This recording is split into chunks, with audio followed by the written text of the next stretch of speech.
Good afternoon, ladies and gentlemen, and welcome to another edition of Sirhan on X, live from Cincinnati, Ohio, on a nice, gorgeous 75-degree day out here in the Queen City. Hope everyone had themselves a wonderful 11th of March 2025. Actually got a little breezy, but it's still formidable and nice out here. Bit of a program reminder, I will have the Fighter Series after this. There was a time conflict that I was not aware of, but the thing has been resolved, and I will have the Fighter Series on Mildred Taylor after my show. 6 p.m. Eastern Standard Time, 3 p.m. Pacific. Actually a gorgeous day today. Got a chance to venture a lot of things and got a chance to tour the Cincinnati Reds Museum. A lot of exhibits over there for the history of the baseball team, the Cincinnati Reds. Of course, 2 weeks from Thursday, it is opening day. The only time I wear my Cincinnati homerisms when I say this, nobody does opening day like Cincinnati. It's been a tradition for over 150 years. And it's going to be ongoing, especially when I make my presence over there. I might actually take my show over there if everybody wants it, to show the sights and sounds of what opening day is in Cincinnati. She got a little breezy all of a sudden. But hope it had a good day today. Just right down to it here real quick. More news in the NFL free agency front. And man, what a day for the Minnesota Vikings. I mean, you get both, if I can get this, you get Johnathan Allen after he was released from Washington, and he gets Javon Hargrove after he was released from San Francisco to shore up that defensive front, and it's actually a nice blessing for them. You talk about two of the better guys in the defensive interior, which basically you already had a strong defense last season. It's a case of the defense getting stronger, and it's also a case of where, when you think of what Brian Flores did with that defense last season, the way they just made life heck for most opposing quarterbacks in the entire league, you make a case that it's a case of the rich getting richer on that defensive front, especially with Hargrove and Allen. And what a job from Minnesota. I mean, they let Daniel Jones walk. He goes to Indy, which I'll touch on here in a minute. But I think the issue now becomes at the quarterback position. You now turn the hands to J.J. McCarthy. Let me remind you, the guy's coming off the meniscus surgery last season, and there was some questions, at least perception-wise, as to why they took him as high as they did. I mean, he led Michigan to the national title, albeit with a big fat asterisk on it, which everybody knows what the deal with that is. Sorry, Michigan fans, I love you guys to the moon and back. But for Minnesota, it's going to hinge on that defense and whether J.J. McCarthy can be the answer at that quarterback position. Now, of course, he has standout targets he can throw to with, of course, the top two receiver in the NFL, Justin Jefferson, and T.J. Hockenson, who should be fully healthy after the ACL tear he had not too long ago. But what offseason so far from Minnesota, filling holes in their particular roster So they're going to make a push for the NFC North crown with of course, Detroit still there, and Green Bay's. I'm sure they're going to make some moves here soon. But what a solid day for Minnesota picking up some key pieces here. Kudos to them. And of course, they have the coach of the year, Kevin O'Connor, who I thought was the rightful winner. Going to be a good season for Minnesota, I think. They're going to be a tough out for anyone, especially in the defensive front, because that defense was absolutely great last season under Brian Flores, and I expect them to be the same this coming season with these two acquisitions of Hargrove and Allen. Now to a couple of teams that I'm scratching my head about. Actually, I have three of them. Let's start with what's going on in San Francisco. What in the world are you doing over there? I mean, you're letting guy after guy after guy walk. I mean, Dre Greenlaw goes to Denver, which makes that defense much better. You just released Leonard Floyd, albeit he's been he argues on his downturn a little bit. You released Hargrove. You let a couple of other guys walk. Of course, you let a Devontae Campbell walk, which I think Devontae Campbell should never play it down again, given how he carried himself in that particular game for San Francisco. You let Elijah Mitchell go. You traded Deebo Samuel. The question I have is what is going on over there? Is it because maybe the team was a little long on the tooth, or maybe 1 year past its expiration date in terms of keeping that team together? I mean, when I saw the list today of what San Francisco let go, I mean, you can basically make some kind of a decent team out of it with key parts. I mean, great, maybe a couple of guys might be a little on their downturn or up there in age, but it is what it is at this point. But let's see where San Francisco goes. My guess is, I guess they're setting up for that huge contract extension they're going to give Brock Purdy here real soon. But I don't know where this is going to go. I can't understand where this is going. I have a lot of 49ers friends also. Maybe they can tell me at some point. But I'm having a hard time understanding this because, remember, they're just 2 years removed from being in the Super Bowl. Actually, 2 out of the last 5 years, basically that core, that nucleus have been NFC title games and Super Bowl appearances, and basically they just want to send them all out the door. Now they're talking about trading Brandon Ayuk, but makes you wonder what's going on over there at the San Francisco Brass, just letting key piece after key piece after key piece go. I guess they're trying to do a retool over there. I don't know.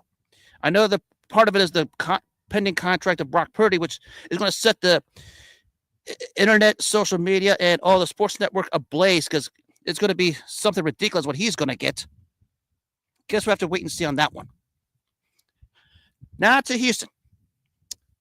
They traded Laremy, Tunsil, and Kenyon Green. Tunsil went to Washington. Green went to Philadelphia for C.J. Gardner-Johnson. Question I have is why are you letting two of your key pieces of your offensive line go when your offensive line was just absolutely abysmal and nearly got C.J. Stroud killed last season? Especially the playoff loss at Kansas City where I think he was sacked, 7 times? And probably fell on his butt another 5 or 6 times on top of it. So you basically trade two of your key offensive linemen. You bring in a C.J. Gardner-Johnson who may be on the still a good player, but not a great player at this point. Your defense is actually pretty formidable, but the reason why you didn't do anything is because your offensive line got C.J. Stroud killed. I mean, if I'm correct, he's like one of the top 5 in most sacks allowed last season. That offensive line, unless they're going to find guys to fill holes and voids to fill that particular position, there is no way I can understand why those guys were let go. Now, maybe I sort of get Tunsil because maybe he's got the ridiculous contract and he's on his downturn. I know Washington needed somebody on that side of the ball to protect Jaden Daniels over there, which I get it. But to lose Kenyon Green, who was a first-round draft pick, to get a guy like C.J. Gardner-Johnson, who basically bounced around all over the place between Philly and Detroit, and a defense that was actually pretty good as it is. It just makes you wonder how some of these front offices operate simply because, what are they thinking? Is it because of the finances, filling a need? And I don't know what goes on in negotiation of trades, and I've never been one to proclaim myself to be an NFL insider, and I never will be. But it does create a weird perception when you consider the fact you trade two of your key guys on that offensive line, on an offensive line that allowed the most sacks. I guess somebody had to take the fall on the player front, and I guess it might as well be those two. Good luck trying to fix that because you have a franchise quarterback in C.J. Stroud who got nearly killed last season, especially in the playoff loss to Kansas City where he was sacked 7 times. And let's hope they can fix it up because C.J. Stroud is a special talent, especially when we consider the college career he had over at Ohio State and has translated so far into the NFL. You know, a top 7 quarterback in the NFL is C.J. Stroud right now, in my opinion. Let's see what happens because a trade like that, as we consider what happened to this team, is absolutely mind-blowing. Now to something a little crazier. I'm going to pull this up here. This is talk about San Francisco losing guys. How about the defensive side of the Philadelphia Eagles? I mean, one time they were considered a rumor for getting Myles Garrett. We know what happened there. Garrett stayed in Cleveland because the Browns ownership wants to derail his career. This is what the Eagles lost so far this offseason. Josh Sweat went to Arizona. Milton Williams went to New England. Isaiah Rodgers went to Minnesota. Another solid defensive piece for that great defense in Minnesota. Expected to be cut as Darius Slay and James Bradbury. Although I thought I read somewhere Slay was going to Pittsburgh. I don't know if that's credible or not. And, of course, C.J. Gardner-Johnson traded to Houston for Kenyon Green. The good thing with Philadelphia is they have guys that they could probably recycle to fill voids of those particular losses. But it makes you wonder how much can you really lose, especially with how the salary cap is and the player demand in this new era where the salary cap is going to grow, and so is the player demand for wanting the pieces of the pie. But I think losing Josh Sweat is an eyebrow raiser when you consider what Sweat did during the playoffs and the Super Bowl for the Eagles as an edge rusher. And that's a great acquisition for Arizona because they needed an edge rusher, and I think Sweat's going to fit right in over there, especially when you consider his one-time defensive coordinator, Jonathan Gannon's over there as their head coach. I mean, this is the landscape of the NFL now. The turnover at the highest level is going to be absolutely crazy when you consider it. But for a Super Bowl champ to lose that many key pieces makes you wonder what's going to happen down the line. Now, I think they'll still be good. They're still going to be the team to beat in at least the NFC East for now. You know, still the whole offseason to worry about playoff positioning and standings. But losing a lot of key pieces the way they did after that Super Bowl run just makes you wonder what they have going forward. Now, I'm sure they'll probably draft some players to replace them. They still have Jalen Carter on the defensive front. They've extended Zach Bond, who played great. Of course, you have Kenyon Mitchell in the secondary, among many others. There's another player I can't think of his name, the one that had the pick 6 in the Super Bowl. But it was a standout year, obviously, for Philly. But, of course, this is the landscape of the NFL. When players are out of their rookie contracts or players in the downturn, you're going to probably want to cut the meat off, cut the losses, or whatever you want to call it. And that's basically what's happened in Philly.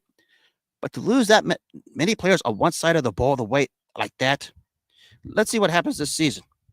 I think they may eventually be fine, but we'll wait and see. They were already talking about, on the offensive side, floating A.J. Brown to trade rumors. I don't know how true that is, because I think they would be crazy to do something like that after the contract he got. Let's see where we all go here with the Philadelphia Eagles. I mean, to see a Super Bowl champ have that many losses on one side of the ball says a whole lot. We'll see. Now to everybody's favorite topic in the quarterback realm over the last couple years. That's Daniel Jones now going to Indy for a contract as much as Anthony Richardson is getting. I don't know what this says about Daniel Jones, and I don't know what it says about Anthony Richardson for them to sign Daniel Jones to basically be the backup to Anthony Richardson in Indianapolis. I mean, we know Richardson has basically been still stuck on ground zero for many reasons. And it's interesting they coughed up $14 million to pay Daniel Jones. I don't know if they're paying him $14 million to take Anthony Richardson's spot, or they're paying him $14 million to simply be Anthony Richardson's backup. That's one heck of an expensive backup. Makes you wonder what the Colts are doing. Especially we can consider they paid a good chunk of money to Joe Flacco last season to be Anthony Richardson's backup. And of course, Richardson was in and out of the lineup. Flacco came in, didn't necessarily do all that good. So I don't know what is going to be accomplished out of this, simply because Daniel Jones, we know what he was in New York.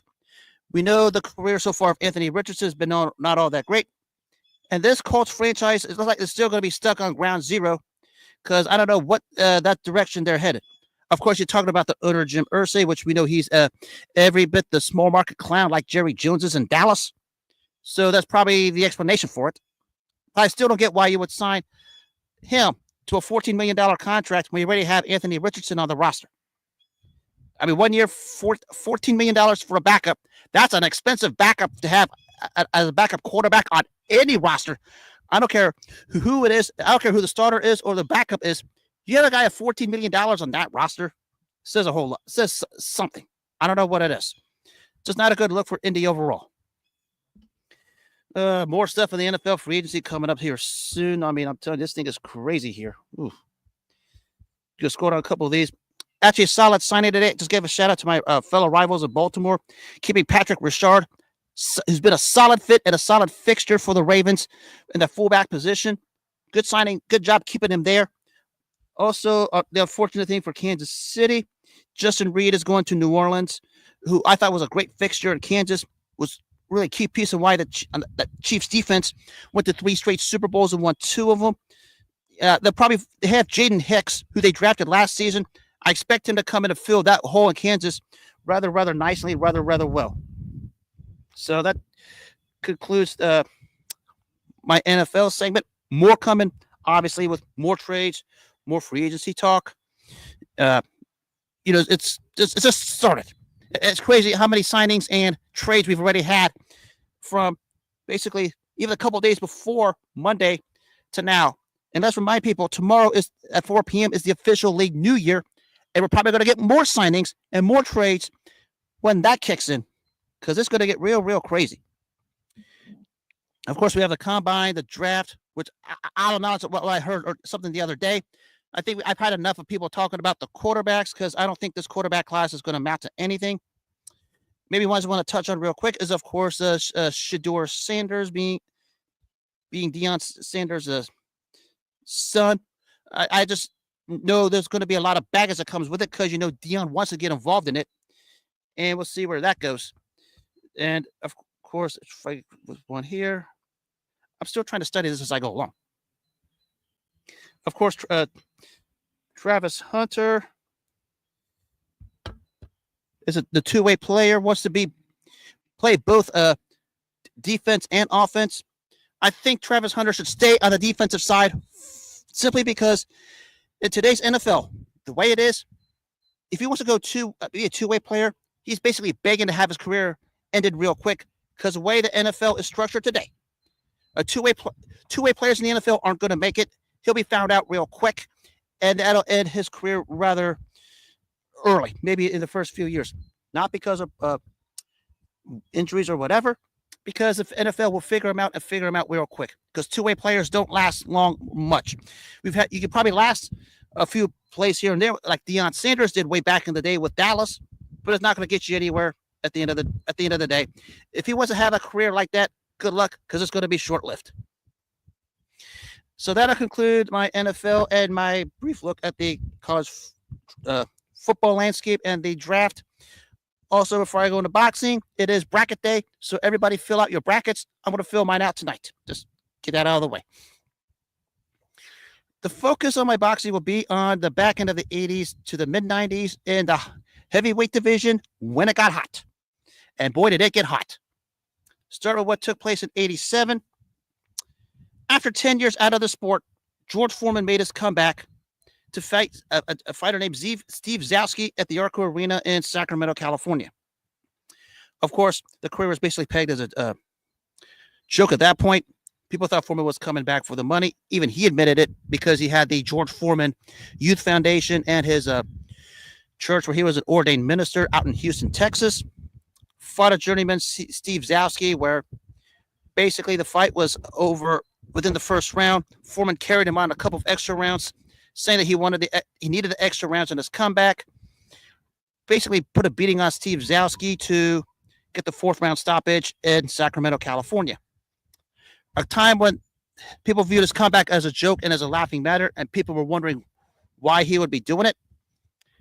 We fast forward, of course, down the line where he continued on that comeback in the second incarnation of his career, where he won, I think it was something like 22 straight fights before he lost in his first bid to regain the heavyweight title against Evander Holyfield in 91. Of course, 4 fights after that, his mission was accomplished when he knocked out Michael Moore in 1994 to regain the heavyweight championship of the world, basically having the last laugh on his comeback. It goes to show you, it doesn't matter what age you are, if you put your mind to it, have the belief, and have the confidence, you can do anything you want at any age. And that's what George Foreman did when he came back from 1987 to where his career finally ended for good in 1997. That 10-year run, he only had 3 career losses, although the third one, the one against Shannon Briggs in 97, with some wild boxing baloney. And I'm going to be kind when I call it boxing baloney. But George Foreman basically became a larger-than-life figure when he came back, became a salesman. He had all the commercials, of course, the grill, where he pocketed nearly $200 million to give his naming rights to the people who made the grill on his behalf. And now he's an author of his book talking about his second career, his friendship with Muhammad Ali, among many other things. So George Foreman became who rebelled like a Sonny Liston and even a Mike Tyson in the first half of his career to become a wonderful inspiration and a terrific story in the second half, where basically it peaked in 1994 when he regained the heavyweight championship of the world to ascend himself to arguably a top 6 all-time great heavyweight. Always going to give shout out and a big love to Big George. And oh, by the way, if you guys have a Foreman grill, you sure you love it. I'm sure you do. And if you don't have it, I think Amazon still has it. Get you one. Trust me, you'll like it. It helped me during my weight loss. I'll tell you that much. Now to another one. This is in 89. The story with this was, who was going to be the serious challenger to the heavyweight championship of the world held by Mike Tyson. Entered the one-time undisputed cruiserweight champion, Evander Holyfield. He fights a couple fights. People still don't know whether he's the ultimate challenger.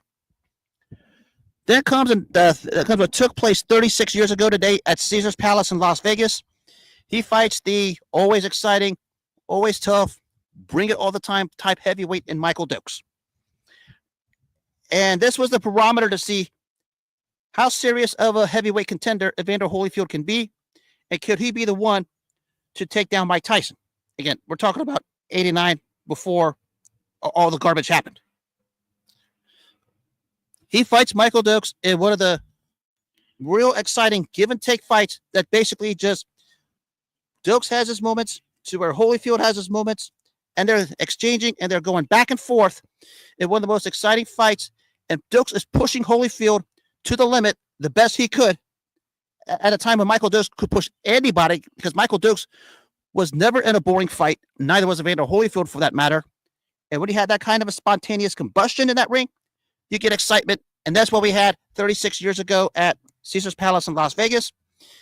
Basically came down to the fact that Dokes started to gradually wear down, and the sheer will, the sheer desire, and the sheer determination of Evander Holyfield took over in rounds 8 and 9. You started to show, and finally in the round 10, when Holyfield and Dokes started to have one final exchange, Holyfield beats him to a punch with a left hook, and then 2 more left hooks. Michael Dokes goes down, and the fight's essentially over. Evander Holyfield is the undisputed number 1 contender across the board, which basically silenced all the questions at that point as to whether he could compete at a high level in the heavyweight division, because it was on this night 36 years ago he proved it. Now we know all the fiascos that took place over the next several years with him and Tyson. He goes to Atlantic City for Mike Tyson's 1-round obliteration of the so-called number 1 contender Carl Williams, and the build-up for that fight begins. Tyson signs to fight Buster Douglas in Japan. Evander Holyfield travels to Japan to watch the fight, and he's basically telling people it's not a foregone conclusion Mike Tyson was going to beat Buster Douglas, because he's seen Buster Douglas fight himself. Boy, was he right, because we know what happened in Tokyo, Japan. of course, Douglas has a title. Holyfield exercises his right as a number one contender. They fight, and Holyfield puts Douglas out in 3 rounds to become the undisputed heavyweight champion of the world. They were supposed to fight again in 1991. A case scenario, Mike Tyson fakes a rib injury. And, of course, he was found guilty in 92 to wind up in jail. Turbulent career, Holyfield in and out of the ring with, the tough fights with Riddick Bowe and the so-called heart problem he had. Of course, Holyfield and Tyson finally met in 1996. Holyfield beats the brakes off of him through 11 rounds. And the rematch, we know what happened. Holyfield wins the first 2 rounds. Tyson finds a way out to bite his ear, gets himself disqualified. And that was all she wrote for Mike Tyson and Evander Holyfield. But this journey for Holyfield and Tyson started 36 years ago today at Caesar's Palace in Las Vegas, when him and Michael Dokes just went at it for 10 rounds. And Holyfield basically just closed a lot of the mouths as to whether he could compete at a high level in the heavyweight division. And that's what he did. And I conclude on another heavyweight. And this one had a career who was basically all over the place.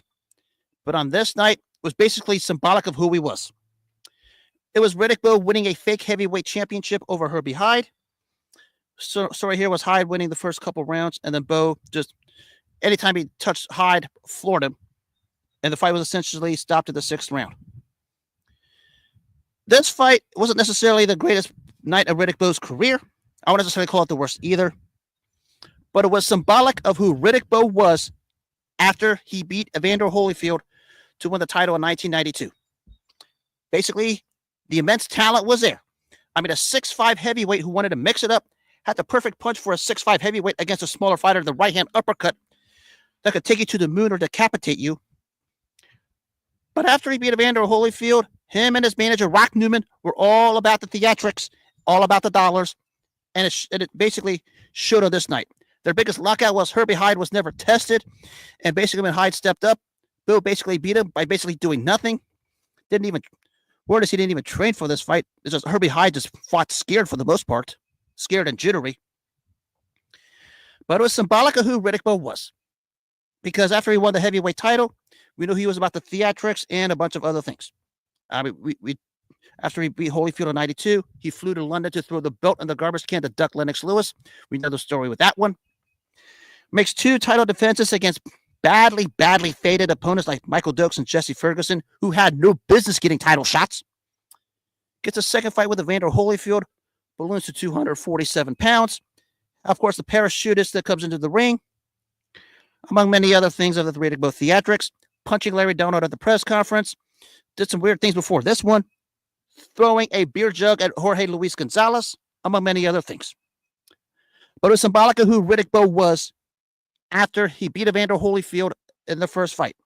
And it's sad to say, because Riddick Bowe had all the talent to do something and be special, because I thought we were going to be something generational when he beat Holyfield in 92, because you never saw a 6'5" heavyweight mix it up the way he liked to. I mean, he had the jab for a guy 6'5", he had that long jab, but his ability to mix it up and throw the uppercut inside for a big man was his bread and butter weapon.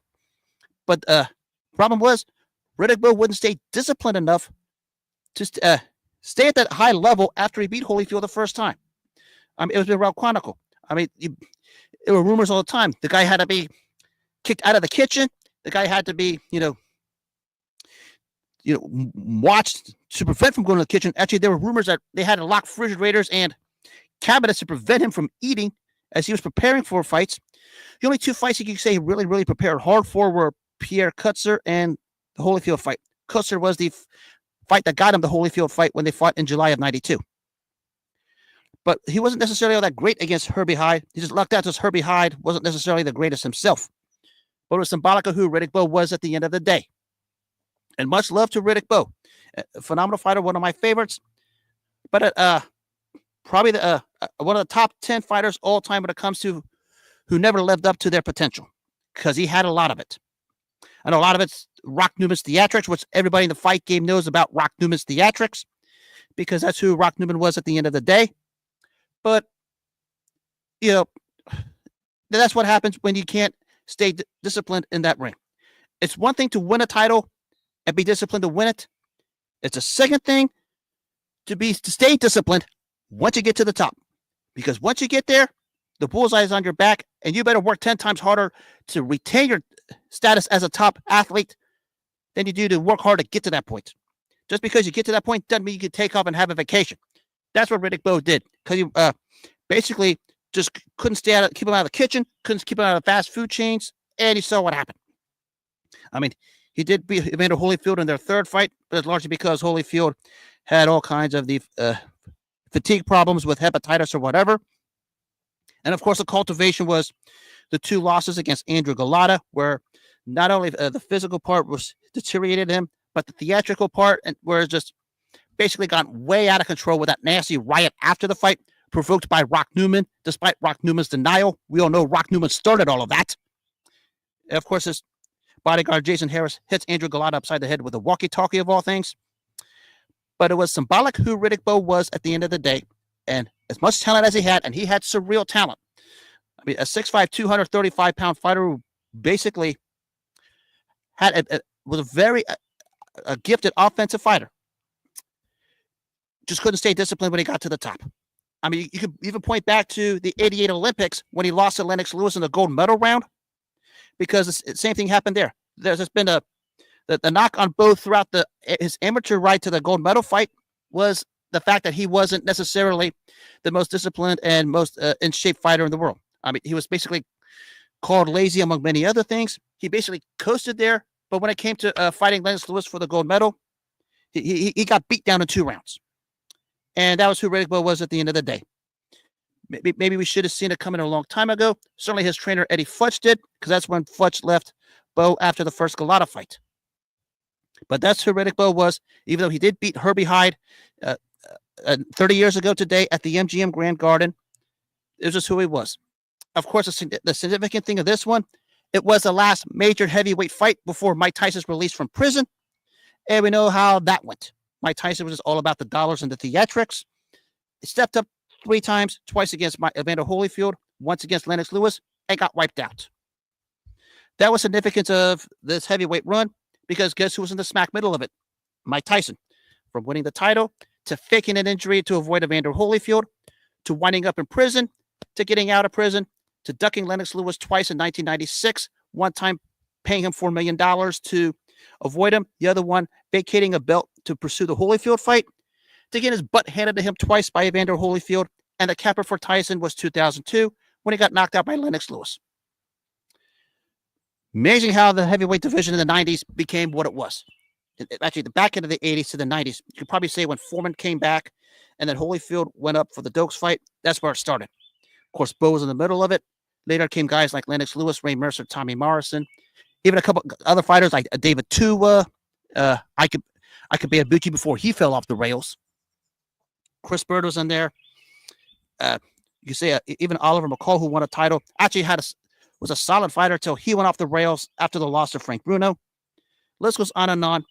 Boy, the 90s, the heavyweight division was hot. Maybe not as top heavy as the 70s were, because the 70s had some was Ali, Frazier, Foreman, Norton, Sanders, and even the back end Larry Holmes.